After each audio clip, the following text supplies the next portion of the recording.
Hi everyone, welcome to the Real Estate Red Zone, brought to you by the Texas Real Estate Research Center at Texas A&M University. I'm Haley Reeder-Wiley, Communications Specialist. Today is Wednesday, February 23rd, 2022. On this day in 1848, the Texas legislature formally established Gillespie County off of Bexar and Travis counties. The first known residents of the county, which is in west central Texas, were the Tonkawa Native Americans before becoming home to Comanches and Kiowas. The future county was first established by Europeans in 1846, when John O. Musbach led a group of 120 Germans to the site of Fredericksburg. The legislature named the county after Captain Robert A. Gillespie, a hero of the recent Mexican War, and made Fredericksburg the county seat. As of 2020, Gillespie County was home to just under 27,000 residents. Now on to today's podcast.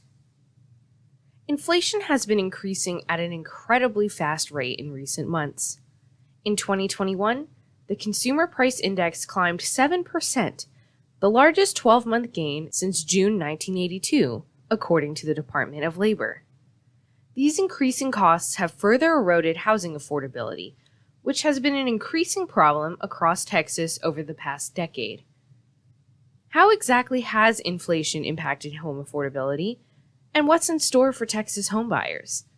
Dr. Clare Losey, Texas Real Estate Research Center Assistant Research Economist, is here to share her insights. Well, thanks for coming on. Yeah, absolutely. What has driven the high home price appreciation and inflation we have seen since the start of the pandemic? So perhaps most simply stated, strong demand amidst continued supply side challenges. And so if we want to unpack that a little bit, we can think first in terms of the demand side. So the COVID-19 pandemic really bolstered households' preferences for homeownership, particularly among households that were able to work from home. We saw a strong preference for more space, a strong preference for homes in the suburbs with larger backyards and more outdoor space to entertain or to just simply hang out with kids. And then meanwhile, low mortgage interest rates allowed buyers to keep the cost of borrowing mortgage capital relatively low. And even amidst rising home prices, those lower mortgage interest rates kept the total monthly mortgage payments lower than it would have otherwise been had mortgage interest rates been a little bit higher like they are today.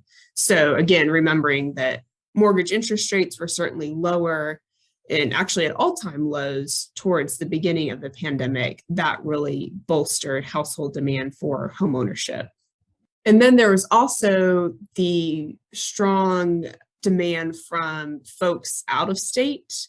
We saw a lot of folks relocating from places like California, even places like Florida during the pandemic.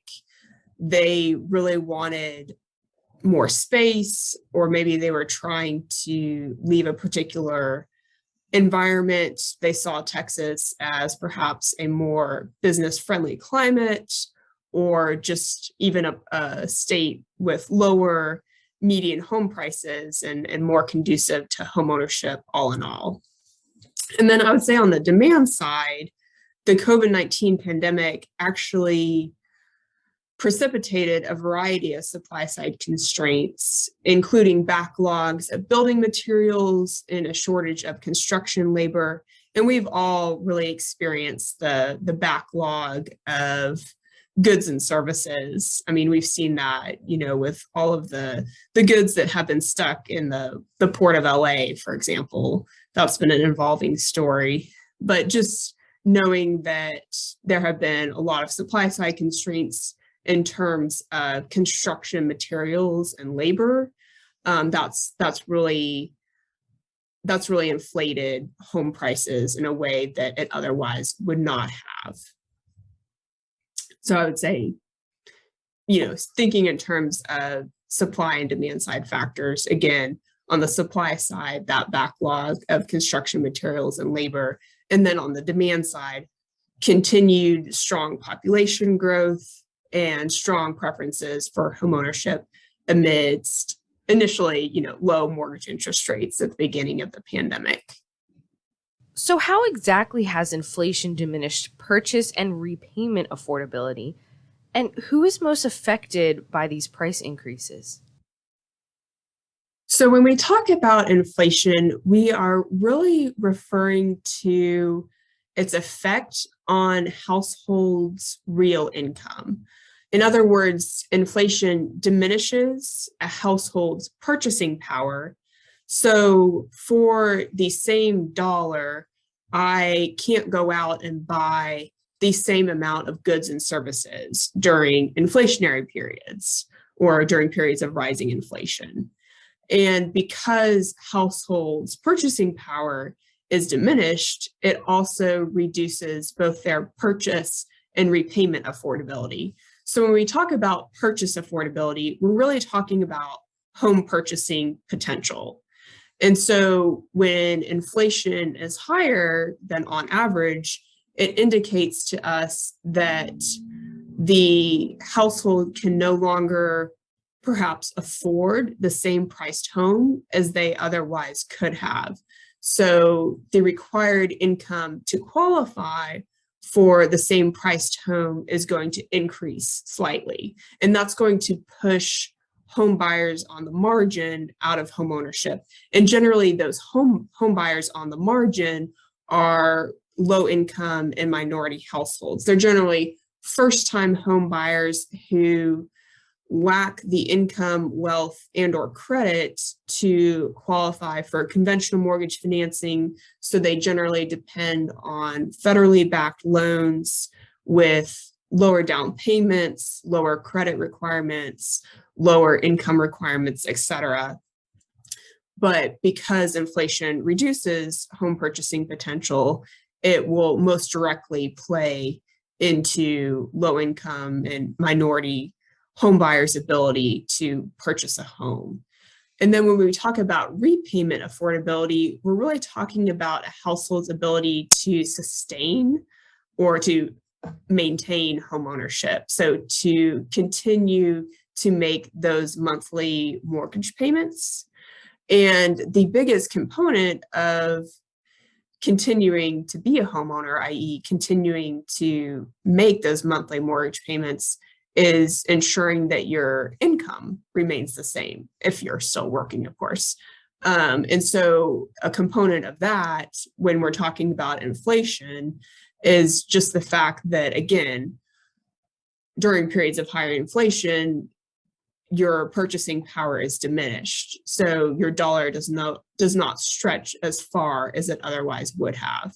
And so you're having to spend a higher proportion of your income on things like maintaining your monthly mortgage payment. And that's, again, going to most affect households on the margin, particularly low income and minority homeowners who can't necessarily afford to spend a higher proportion of their income on housing costs. So, what are some potential solutions for home affordability? I would say that really boils down to facilitating the supply side constraints. So when we talk about housing supply, we're really referring to what I anecdotally like to call the 5 L's, and that's land, laws, labor, lumber, and lending. And so when we're talking about land, we're referring to the availability of developable land. And so this is a fixed quantity, right? We can't artificially create new land. However, you can artificially change things like laws, i.e., planning and zoning. You can change your laws and regulations to be more conducive, for example, to higher density housing, like condos, duplexes, and townhomes. You can also increase your supply of construction labor. So these are folks like electricians, foremen, anyone involved in the process of building a home. You can also try to facilitate more construction materials, and that's what we're referring to when we say lumber, just construction materials in general.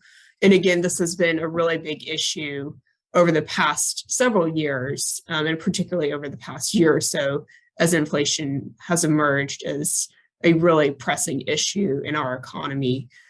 Just access to those goods and services as well. The construction labor, access to that has really diminished. And so our ability to facilitate housing affordability really relies on our ability to increase access to construction labor and materials, and to create laws and regulations that are more conducive to different types of housing, perhaps.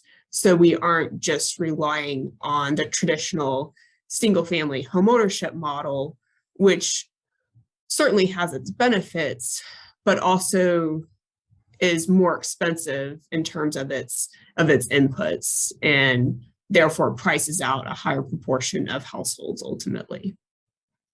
Are these high home price appreciation rates here to stay? Yes and no, which is a very confusing answer, and I will unpack that. So we do expect that home prices will continue to rise or appreciate. However, the rate of growth in home prices is probably going to dissipate somewhat. So instead of double-digit home price appreciation, like what we saw nationwide in 2021, wherein home prices appreciated on average about 20% year over year, we expect appreciation to moderate slightly over time. So another way to think of this is in terms of base effects. So in other words, when the median home price for a particular geography is smaller, there's a lot more room for that home price to increase than if the home price in that geography is large to begin with. So we can think about a geography with a median home price of $200,000. It can probably withstand double-digit home price appreciation, and particularly it can withstand that for longer than a geography with a median home price of, say, $800,000 or $1 million. So again, that the rate of growth in home price appreciation is going to dissipate somewhat over time, but we certainly expect home prices to continue to rise. Thanks again for being here, Claire. Thank you so much for having me. Thanks again, Claire. For more, check out her article, High Anxiety: How Rising Inflation Impacts Housing Affordability. The link to this article and our housing affordability database is on our podcast webpage and in the YouTube description box. For more housing data, check out our Texas Housing Insight Report. This monthly report is a summary of important economic indicators that help discern trends in the Texas housing markets. Read the publication online for free and subscribe to email notifications so you always know when the latest report is published. And while you're on our website, check out our research library. It includes a wide variety of research reports and articles. The latest topics include the Great Resignation, Texas rural land market dynamics, property owners associations, a Texas economic update, housing tenure, and more. The link is on our podcast webpage. That's going to be it for today's podcast. If you're looking for more from the Texas Real Estate Research Center, head to our website. That's www.recenter.tamu.edu. There, you'll find the latest data, research articles, blogs, news, and more.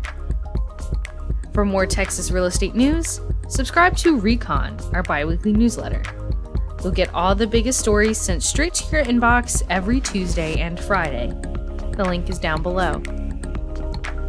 To stay up to date on when articles are published on our website, follow the Texas Real Estate Research Center on social media. You can find us with the handle at RECenterTX on Facebook, Twitter, LinkedIn, and Instagram. For more podcasts like these, you can subscribe on iTunes, Spotify, or to our YouTube channel. All podcasts are also available for free on our website. Thanks for joining us today in the Real Estate Red Zone, brought to you by the Texas Real Estate Research Center in College Station, Texas, where we've been helping Texans make the best real estate decisions since 1971. This is Haley Reeder Wiley, and I'll see you next time. Bye.